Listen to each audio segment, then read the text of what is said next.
you.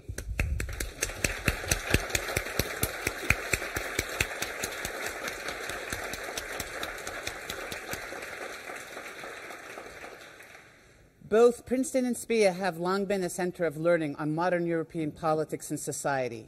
For example, our Liechtenstein Institute, which organized this event, sponsored the President von der Leyen's predecessor at the head of the European Commission, José Manuel Barroso, as well as her predecessor as a German cabinet minister, Joschka Fischer.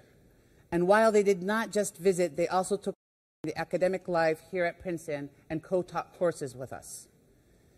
Yet, President von der Leyen's current visit comes at a particularly propitious moment. SPIA has made internationalization one of its priorities for the coming years. We have advanced many new programs on important global issues, such as Afghanistan and Ukraine and Russia. We also seek to deepen existing strengths in areas like migration policy, climate change policy, and American grand strategy. One of these existing strengths is European affairs, EU politics, and transatlantic relations. We aim to encourage collaboration within the university to bolster research, teaching, and public outreach on Europe. We aim to strengthen our position as a regional and national hub for European studies in this country. Importantly, we are also building research and teaching partnerships with European universities, think tanks, and governments, including the EU's own university, the European University Institute in Florence, Italy. We are particularly grateful to have such a distinguished world leader here to help us launch this effort.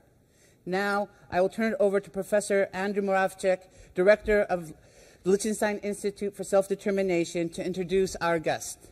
Thank you so much.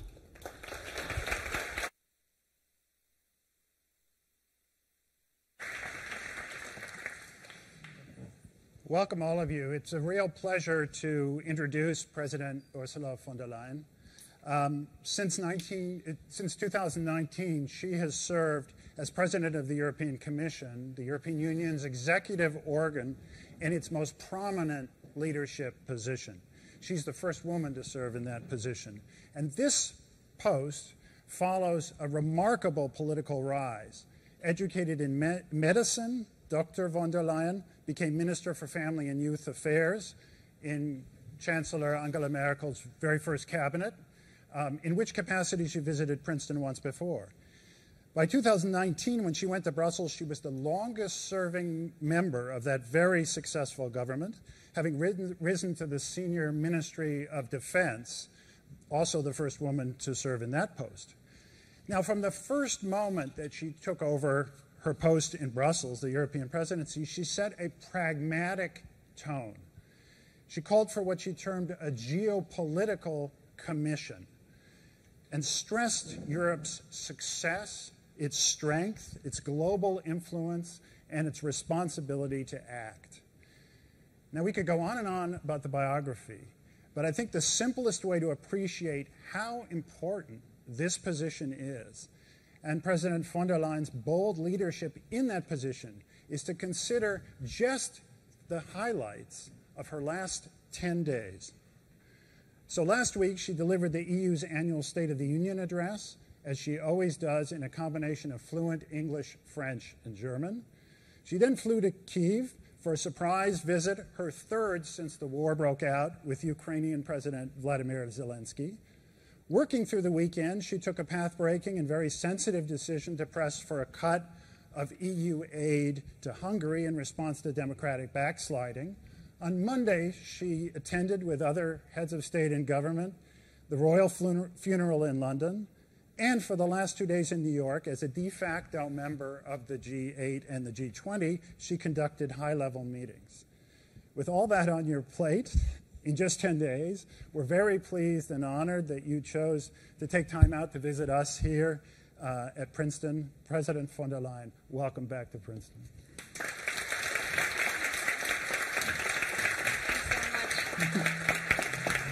Go back to your chair. Dear Dean Jamal, dear Andy, Professor Moravcsik, thank you very much for welcoming me back to Princeton distinguished members of the Princeton faculty and administration, and most importantly, dear students. So indeed, this is the United Nations General Assembly week right now, and you can imagine one dominant topic was and is the war that Russia unleashed against Ukraine. It was the 24th of February when Russia invaded Ukraine and brought war back to Europe. I visited Kyiv for the first time since the beginning of the war, around about 5 to 6 weeks after the invasion started. And I went to the town of Bucha.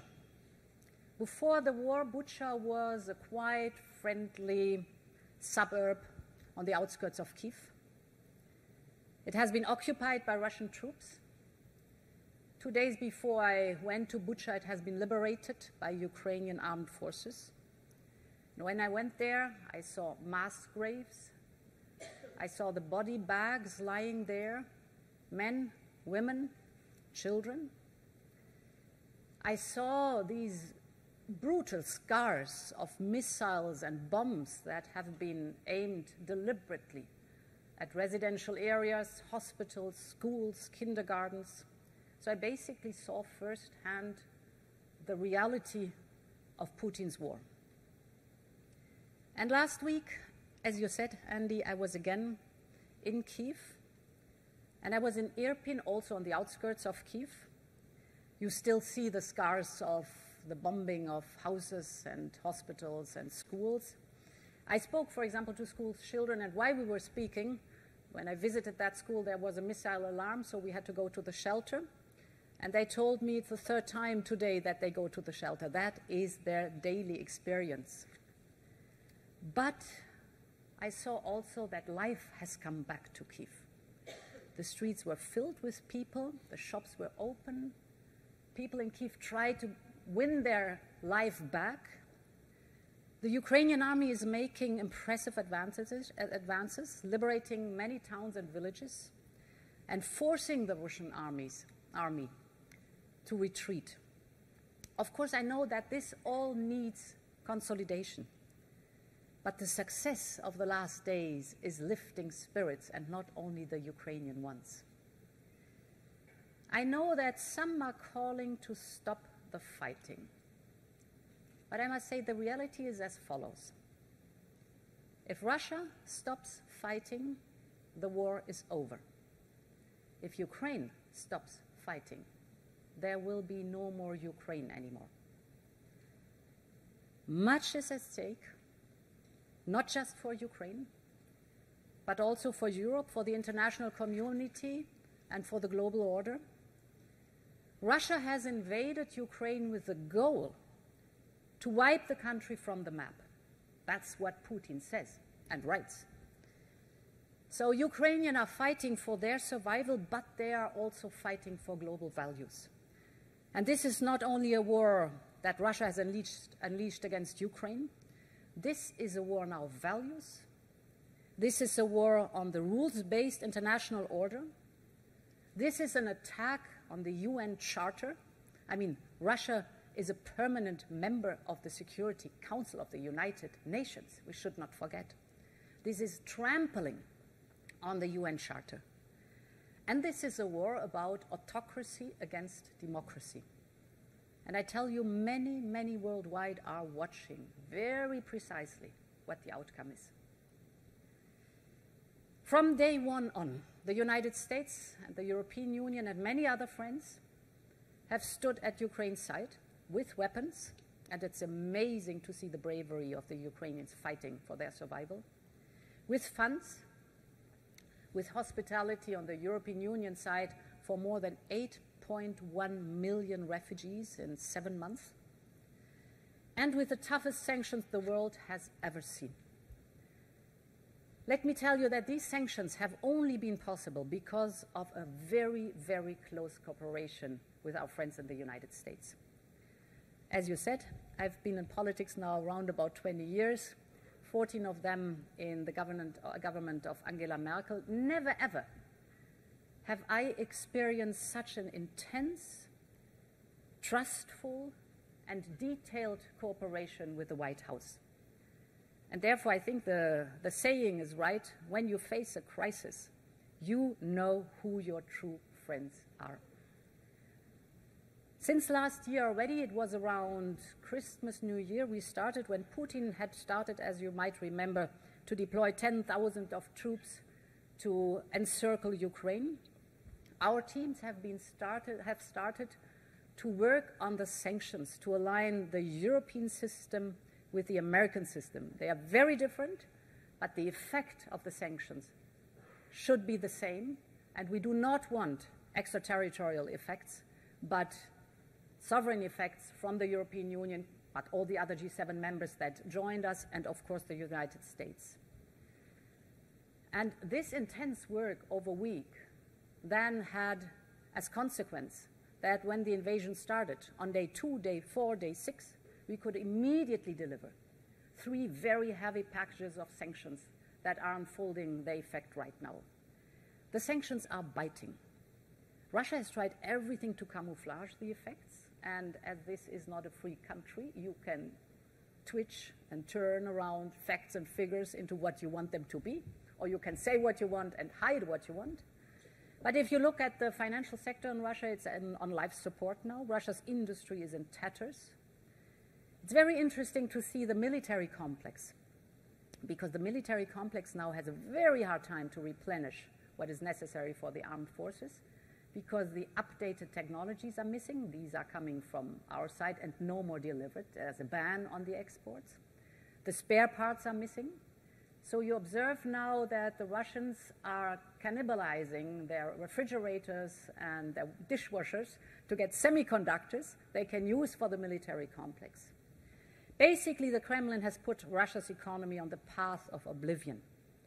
And I want to make it very clear that the sanctions are here to stay. This is the time for resolve and not for appeasement. The same is true for the financial support to Ukraine. So far, Europeans have provided more than 19 billion euros in financial assistance since the beginning of the war. And that is without counting our military support. The message is, we are in for the long haul. I grew up in a divided country. I was lucky. I was born in West Germany, in the western part of Europe, in a free and democratic country. I vividly remember the times of the Iron Curtain, when I was your age, the student's age, when we wanted to drive to the island of West Berlin that was surrounded by the GDR. I remember still today the feeling of being terrified when you were driving on the corridor through the death zone, because you knew one false move and there is no rule of law anymore to protect you. So I remember this feeling very well, what the Iron Curtain and the wall and the death zone were all about. I also remember, of course, in 1990, the jubilant days when the Iron Curtain came down, when the wall in Berlin came down, and when the countries behind the Iron Curtain broke free. Indeed, the Baltics, Poland, Romania, Hungary, Slovakia, Slovenia, Bulgaria, Prague, Czechia, you name it, so many others. Today, there is the same wind of change that is once again blowing across the continent, because Ukraine has now applied for membership in the European Union. And with their decision to apply for the candidate status of Ukraine joining the European Union, they have very clearly chosen the path of freedom. And with our decision to grant them candidate status, we have chosen to stand by Ukraine as long as it takes. This war will change Europe and the world fundamentally. Take energy. I want to speak a little bit about energy. At the beginning of the war, Europe was heavily dependent on Russian fossil fuels: coal, oil, gas. 60% of the Russian budget's revenues at that time was from fossil fuels. So you can imagine how important the fossil fuel export was and is. Putin has built very strategically and later on used our dependency to blackmail us, basically to suffocate us, with lowering already in hindsight, I see it, the gas supply last year's to the storage to make sure that we have not enough gas in the storages to make it through the winter, and slowly but surely cutting the gas supplies to one member state after another. At the moment being, he prefers to flare the gas, that is literally burning the gas, instead of delivering as he should, if you look at the contracts. I guess that he obviously thought that he could intimidate us and divide us, but let me tell you, just the opposite is the case.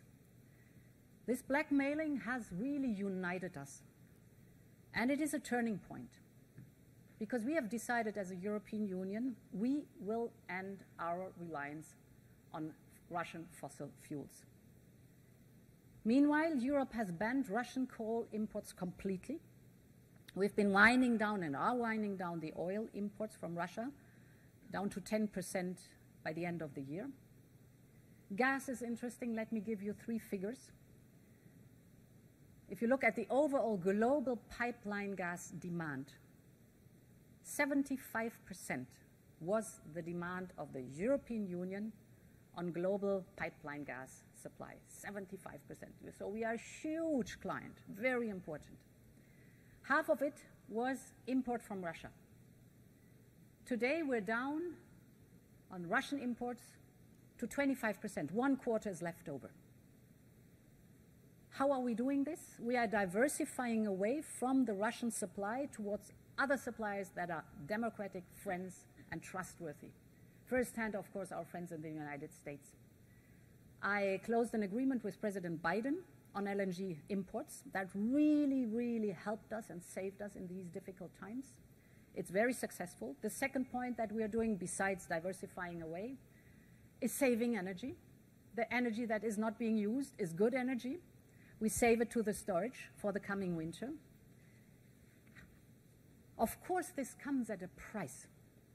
So let me tell you that we all feel that the global energy market is very tight. The whole Russian supply is missing. So we are demanding energy on the global market. Therefore, the global market is really tight. Energy prices are skyrocketing, as you observe in Europe. This is a heavy burden on people's and businesses' shoulders. We're taxing now the windfall profits of electricity-producing companies to have a targeted support for vulnerable households and vulnerable businesses. We are doing all this not only because it is necessary, but also because we know that this is the way to dry out Putin's war chest. And we know that we are doing this because with energy independence and energy freedom comes greater power to defend the global rules. This is the immediate response. But there's, of course, a midterm and long-term response. Ultimately, the best way to get rid of fossil fuels is a massive investment in renewable energy. Every kilowatt hour that we are producing electricity from sun, from wind, from hydropower, from geothermal, from biomass, from green hydrogen, you name it, is not only good for the climate, it's also good for the climate, that's the most important. But it makes us independent. It's homegrown, it's security of energy supply, it creates good jobs at home. If you look at the price today of solar and wind energy, it's cheaper by now than fossil fuels. This is why, for example, we are investing heavily in offshore wind parks. The biggest one worldwide is now starting in the North Sea. When it's ready to go, it will heat 50 million European homes throughout the whole year. So in sum, the era of Russian fossil fuels in Europe is coming to an end. And this is a big geopolitical shift, because if you look at the map, if I'm the European Union, here's Russia. The demand and supply from Russia is coming from an end. to an end. This demand from the European Union will now switch towards the global south. Because if we do it right, we're not only diversifying to other gas or fossil fuel suppliers, but we massively now invest in renewable energies in regions where there are the resources in abundance. If you look at the other side of the Mediterranean in the European Union, it's the African continent, sun, wind, partially hydropower in abundance. And if we invest in the infrastructure, we do not only gain freedom from the blackmail that we have experienced with Russia, but we are also fighting the right cause against climate change. The fight against climate change is the biggest one. And I want us, the European Union and the United States, to be allies in that fight. Global warming is the real crisis that is overshadowing everything. We know that climate change is man-made. The body of evidence is overwhelming. So it's us. The impact is tangible. You know it. Floods, droughts, wildfires, hurricanes, tornadoes, melting glaciers, rising sea levels. I had yesterday a bilateral meeting with the Prime Minister of Pakistan. 3/4 of the country is inundated. 3/4 of the country. Climate change. It's nothing but climate change. So it's very bad. But there is a glimpse of hope. Because if it's true that climate change is man-made, we can do something about it. That's the good news and the bad news. And that's what the European Green Deal is all about. When I came into office in 2019, this was the first initiative I took.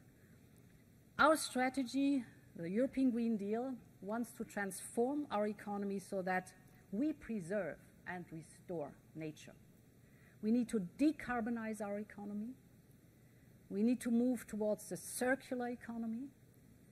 We need to develop a way of life and work that gives our planet a real fighting chance for the next generation, for you. So we have, as the European Union, cast in law our goals for 2030 and climate neutrality 2050. We want to be the first climate neutral continent by 2050.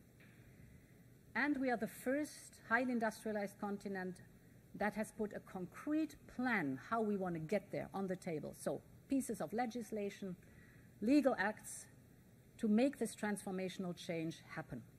What are the principles? The first one is CO2 needs a price because nature cannot pay the price anymore. Those who emit CO2 must pay. Therefore, we have put in place an emission trading system. If you want to emit CO2, you pay. If you want to avoid that, you go and innovate into clean technologies. Second principle, the transition has to be just, otherwise it will not happen. So we invest massively to support the regions that have to leapfrog forward, for example, coal abating regions that have to leapfrog forward into completely different industries.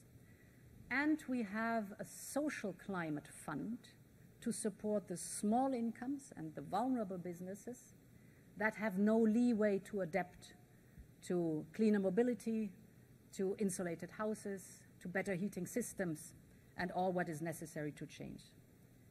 The third principle is we need massive investments in innovation and infrastructure. That's the point where Next Generation EU comes into play. I called it Next Generation EU because we raised on the capital markets 800 billion euros to invest in projects that will serve the next generation. 360 billion of these will go into projects of the European Green Deal. And I'm very glad that the United States are matching that now. I was happy to hear that the climate package is, I think it was $369 billion going into green projects, climate change fighting projects. The fourth principle is, and that follows from it, that global warming is a global one, a global task. Europe is responsible for 9% of the global emissions. We need everyone on board. And therefore, I very much welcome President Biden's strong commitment also to become climate neutral by 2050. And last but not least, the fifth and last principle is we consider the European Green Deal as a huge business opportunity, our new growth strategy. If we master the turnaround, those who have innovated and developed the clean solutions will be the front runners. They will have the first mover advantage. And then the whole world will be asking for their technologies. This is the reason why we have to prepare now if we want to be competitive in the future. This brings me to one afterthought. I've been speaking about energy, I've been speaking about dependency, the European Green Deal, or fighting climate change. The green transition, but also the digital transition, I must say, will massively increase our needs of raw materials. Lithium for batteries, silicon metal for chips, rare earths to produce magnets, for example, for electric vehicles. Demand for those rare raw materials and rare earths will presumably at least double till 2030. The good news is that shows that the European Green Deal and the green transformation overall worldwide is progressing fast. The not so good news is one country dominates the market. Out of the 30 critical raw materials today, 10 are mostly sourced in China. And China basically controls the global processing industry. Almost 90% of rare earth, 90, and 60% of lithium are processed in China. We have to avoid falling into the same trap and dependency as we did with oil and gas. So we have to be very careful not to replace one dependency, one old one, by a new one. And that brings me back to where I started.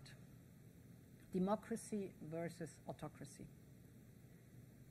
Each of our democracies is very unique and different because ultimately they are depending on, or they have been shaped by our people, by our history, by our backgrounds, our cultures, our constitutions. But in the very end, democracies in all forms come down to one single point, and that is it gives people a voice. It gives the ability to change things at the ballot box. In democracies, we even fight for the right to be against us. That's democracy. To be able to speak your mind, to change your mind if you want to be free to be yourself, so that if you are different from the majority, you are equal before the law. It is the accountability to all and not only to those who have voted for you. That's democracy. A system where power is given and taken away by the citizens and framed by checks and balances. And we see what the alternative is. At the beginning of this year, Russia and China declared an unlimited friendship. And despite the fact that cracks have appeared in the last days, both continue to aim for a fundamentally different vision of the future. I believe we have to take this challenge very serious. We need to defend the open and inclusive international order, both in the United States and the European Union and beyond. Those who were lucky enough to be born and raised in democracies, like me, can often take the democracy just for granted. It was always there. I always lived in a democracy. But now I realize it's not going to be here if I do not stand up for this democracy. And those who have lived in autocracies and authoritarian regimes will know all too well how precious freedom is. In Europe, we have learned that we must always work on improving democracy because we know how quickly and how devastatingly history can change. We know that the opponents of democracy today are using sophisticated new tools, modern technologies to oppress and manipulate through systematic disinformation. Disinformation is not a partisan issue.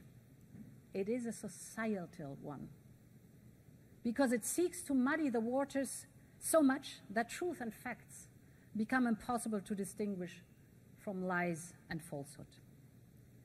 So in the very end, democracy needs us, each and everyone, explicitly.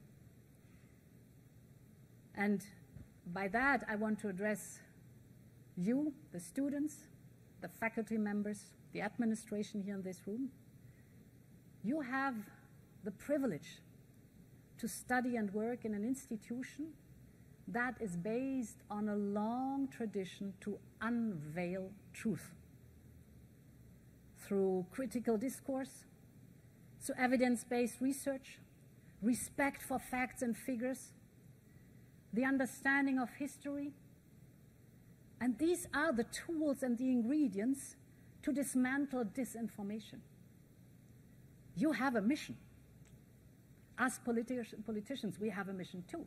But you have a mission, or in the words of Princeton's informal motto, in the nation's service and in the service of humanity. Many thanks for your attention.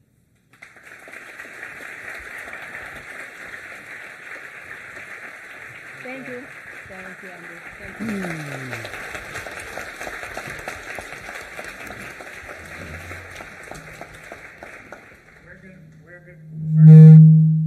We're going to open it up for questions in a moment. I don't know if I might.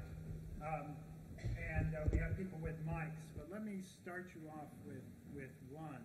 So you mentioned two ideals, democracy and also environmental protection in your speech. And I think we live in an age now where many people, not least young people, are hungry for a sense that political institutions reflect their identity in a very fundamental way. And there's, in fact, a global conflict. Different great powers, China, Russia, the United States, promote certain conceptions of identity. So I'm wondering, besides democracy and greenness, what do you think Europe stands for today in the realm of the ideal? What ideals does it stand for? And how should we talk about them so society more broadly will be convinced that the project is just? I think very important is to show, and I cannot see this part of the room, huh? I think I stand up, otherwise it's not polite, because you're hidden behind the lectern. So first of all, there are basic values that have shaped the European Union. The European Union, yes, it started once as an economic project. It was the single market. But the Union, when we got the name European Union, then it was a union of values. And the values are the principles of democracy that unite us. And whatever we do, we know that we have to defend these values and stick to the values. And there's a second thing that I think is so important for democracy. Democracy has to deliver to the people. This is my experience as a politician. If we deliver to the people, if we solve the problems within the frame of our values, then we have the support of the people. So it's very important in politics and in the European Union to listen to the people, what their concerns are, where they want to go to, and to deliver to that, but as I said, in the frame of the values that are uniting us. Good. Let's open it up. We have some people that are meeting in other sessions with the president, so people who are not starting with students. So yes, here, and somebody should come with a mic, yes?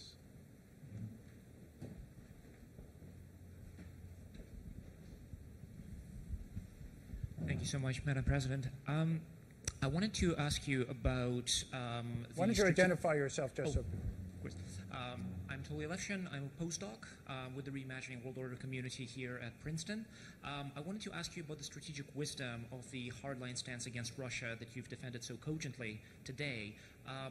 The argument that you laid out very compellingly that sanctions are in effect biting and crippling the Russian economy, and that therefore Russian bargaining leverage will diminish over time, and that therefore appeasement doesn't make any strategic sense, on its face has considerable merits. However, it seems to me that that case really rests on the supposition that the counterfactual, that these hardline efforts will not end up revitalizing Russia's import substitution efforts and in effect supercharging its domestic economy in the long run, that that counterfactual has a near zero probability. Can I ask you, does the European Union have a contingency plan in case Russian import substitution efforts in fact succeed in the medium to long term and we end up supercharging an adversary that will end up being walked with us, liberal democracies here in the West, in an almost existential struggle for another generation, much like the Soviet Union was? Thank you very much. The sanctions have been shaped in a way that we have looked at what is necessary to modernize your economy. And we have looked at what are the democracies that are united with us. Basically, it's the American and the European Union trade with Russia. What are the goods that could modernize the economy? And this is mainly technologies and it's mainly spare part. And interestingly, we have a very strong position what the Russian economy is concerned. If you take the oil sector, there are certain refining tools necessary to refine oil, one of the main sources of income for Russia. These tools are being produced, highly specialized, are being produced in the European Union, nowhere else in the world. So if we stop delivering these tools to Russia, it's a question of time, a few months, that you need to replace the spare parts. And if you don't have them, the refining industry, for example, in Russia is going down the drain.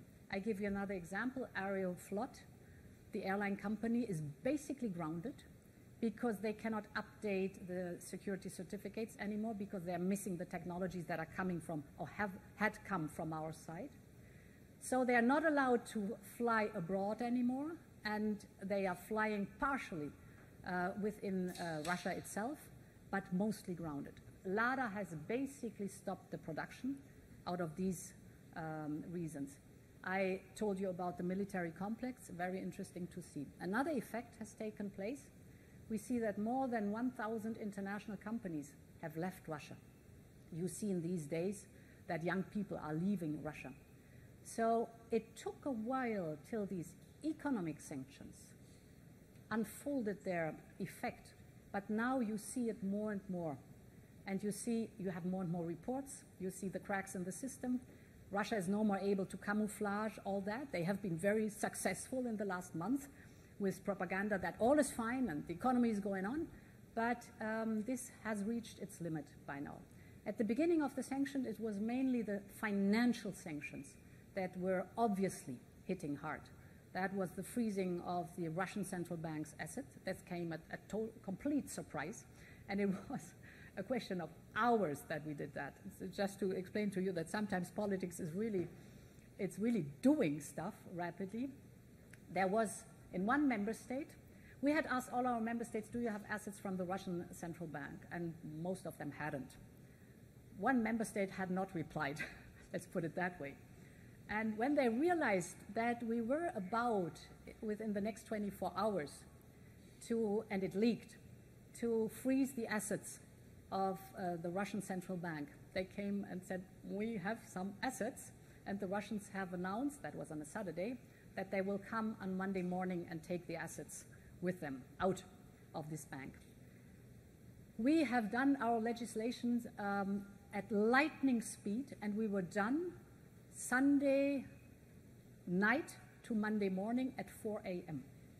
Wouldn't we have been possible to do that, Russia would have taken the assets from this member state and would have taken it back to Russia. So sometimes it's really tight.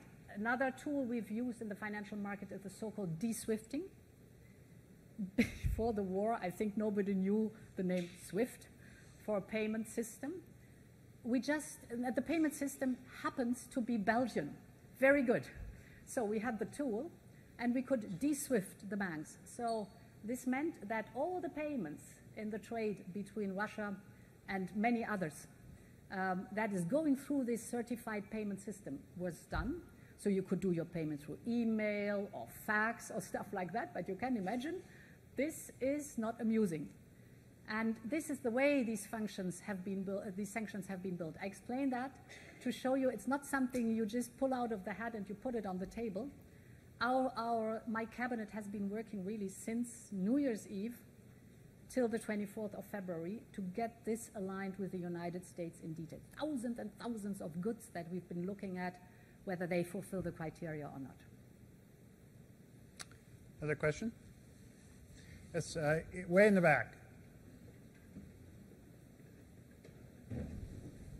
Thank you very much. I'm Katarzyna de Lazari-Radek, and I'm a philosopher from Poland. And as you will know, Poland is a sad case. I'm almost 50, which means I remember 89 very well. And I'm seeing my country collapsing into catastrophe again. So my question would be, what such institution as European Union could do to help its citizens who don't like their politicians. I've been on the street for the last few years more than I have fingers and toes. And nothing is happening. By the way, I'm very grateful that European Union is not giving us money, because I do hope that it will help next year elections. But anyway, citizens will suffer, yes. We are going to prepare ourselves for energy crisis this winter. And who knows how it will influence the choice next year. So is there any possibility for an institution to support people and try and help to get rid of undemocratic politicians? Yep. Thank you. Thank you for raising that topic, because this gives me the opportunity to explain a bit the Polish case and, of course, Hungary too. And to your question, what is an institution like the European Commission able to do? We are the guardian of the treaty, so we have some legal tools to defend and protect the treaty. The problem we have with the Polish government is that we are deeply convinced that the independence of the judiciary is no more given. This is tough, and therefore we use our legal tools, because in the very end, if you support the principle of rule of law, also the institution has to go by the rule of law.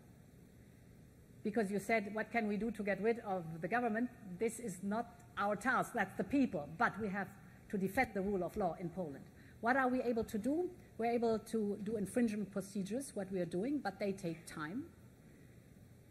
There's now the question, and that was the point you were mentioning with the money, that this next generation EU I was mentioning, this huge investment program for each member state, is in principle coupled to reforms the member state has to do. Very different, sometimes labor market, sometimes pension systems, sometimes tax system. And there's a contract between the Commission and the member state. If you do this reform, you get disbursed this amount of money from the tranche that is yours. With Poland, we've said there is a court order to restore the judiciary, the independence of the judiciary, and you have to follow that court order. We want it in our contract that you do X, Y, and Z to do that. Then we will disperse the money. We've closed the contract.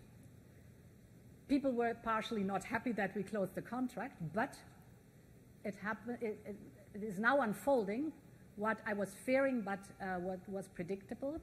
Poland does not, or the Polish government does not want to change the laws in the way we have laid it down in the contract to restore the independence of the judiciary. Therefore, we will and cannot disperse any kind of money. These are the facts right now. What does it create?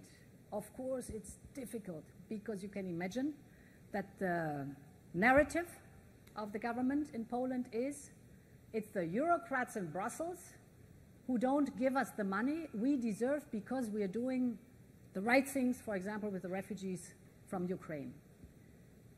Mixing two things that have nothing to do with each other. The Polish people are amazing how they have opened their hearts and their homes to the Ukrainian refugees. Phenomenal. As I said, we've received in the European Union more than 8 million refugees in 7 months. You can imagine what that means. Fantastic, the hospitality. And firsthand, the Polish people.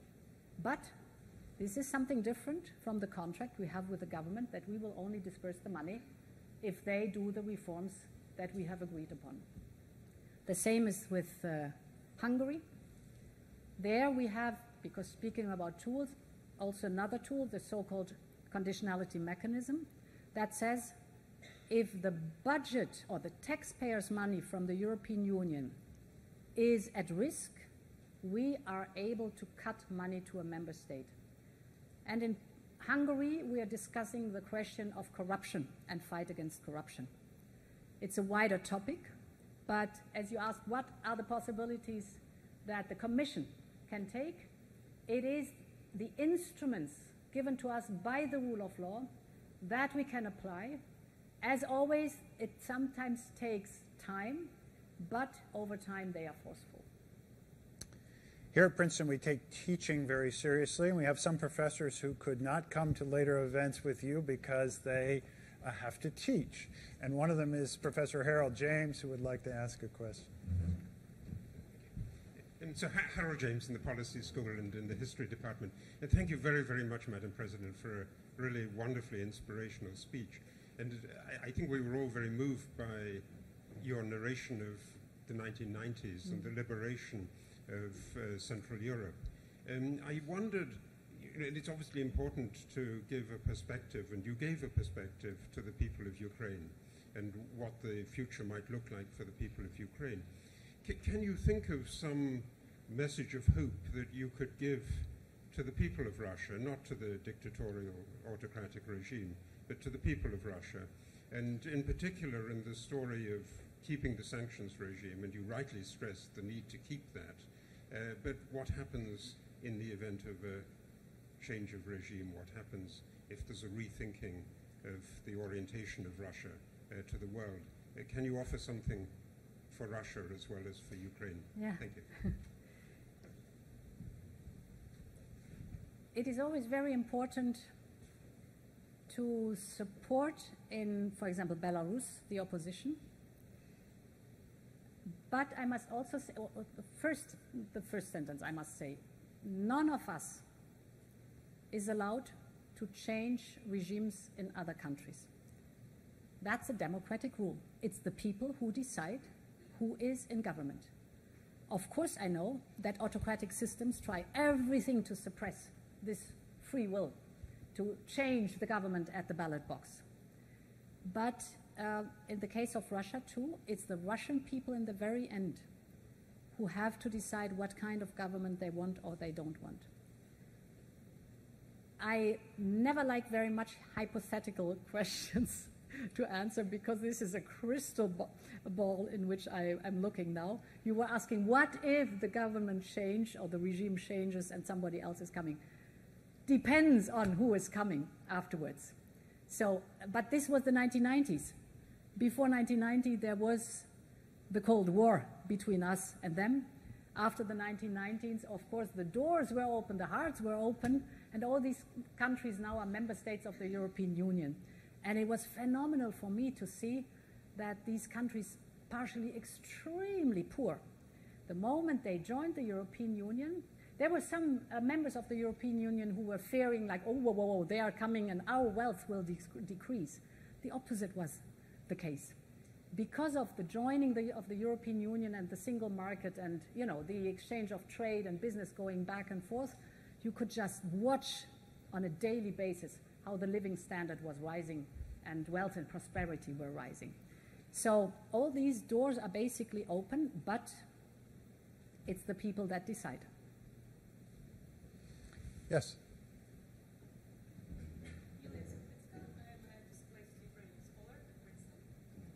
You need a microphone, though.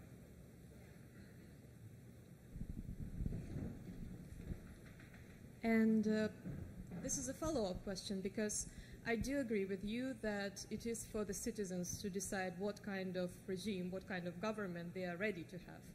And we see that, well, Russian citizens have not been doing their job in this respect, because the further you are in the autocratic regime, the more difficult it becomes to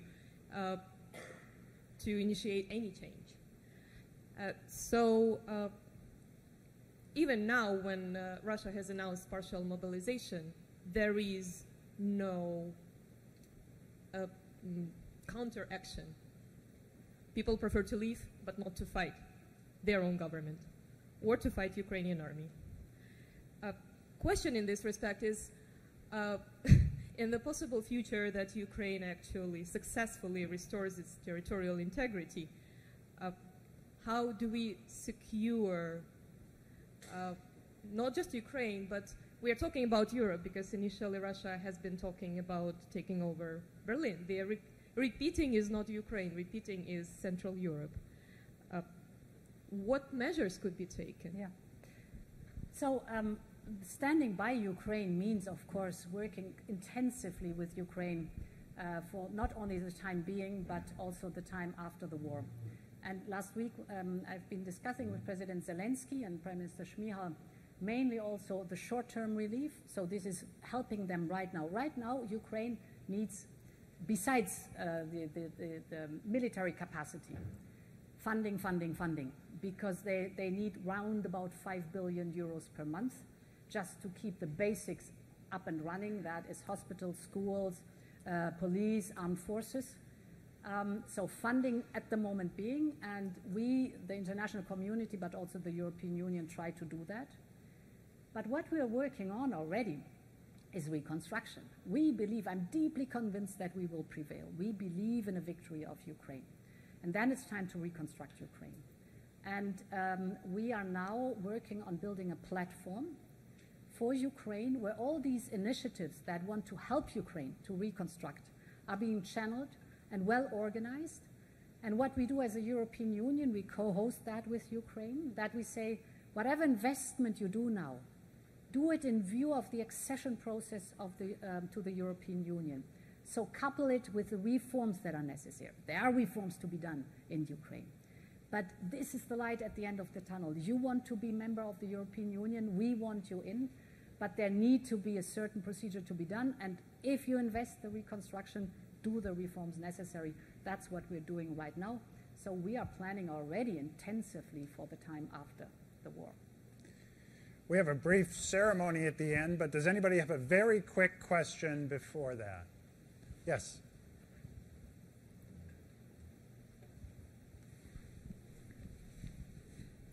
Thank you so much. I'm Erika Passoni. I'm a PhD student in the German department. I wanted to ask, are there any concerns regarding the upcoming Italian election, also considering that, you know, a lot of people running, a lot of politicians running had relationships with Putin? Thank you. Yeah. That's basically what I was talking about, that democracy needs each and every one of you. Democracy is a constant work in progress. We're never done. It's never safe. It's never, you know, you put it in a box and you keep it. But it's a question how people stand up for democracy. We'll see the outcome of the elections. We had just elections in Sweden too. My approach is that whatever democratic government is willing to work with us, we're working together. And it is interesting when you experience the functioning of the European Council, there's a lot of dynamic in the peer group. So you're not only a country, member state that comes and says, I want, but you are in the European Council and all of a sudden you realize, oh my God, my future and my well-being is also depending on all the 26 other ones.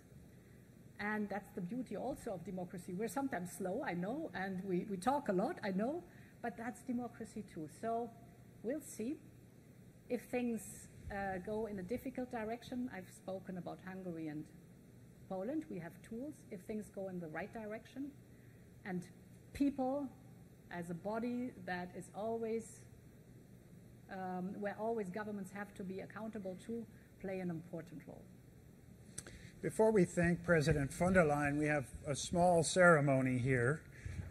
We prepared a plaque to commemorate this event, which also takes place at a time, as Dean Jamal said, when the school and the university are launching initiatives with partnerships with European universities, and also to coordinate our activities looking at modern European politics and society here at the university. So we have a plaque, and I'd like you to help me unveil up it. or down? Up.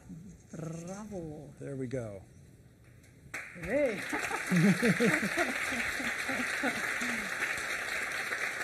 Bravo. So, Come on. for those who can't read it, on the visit of President of the European Commission, Ursula von der Leyen, at Princeton University to mark research, teaching, and policy initiatives with European partners. Many thanks. Great. Thank you all. Andy, thanks a lot. That's great. Thanks a lot. Thank you all for coming. We have lunches provided for you. Thanks for your questions. Thank you. It was great to be with you. Thanks a lot.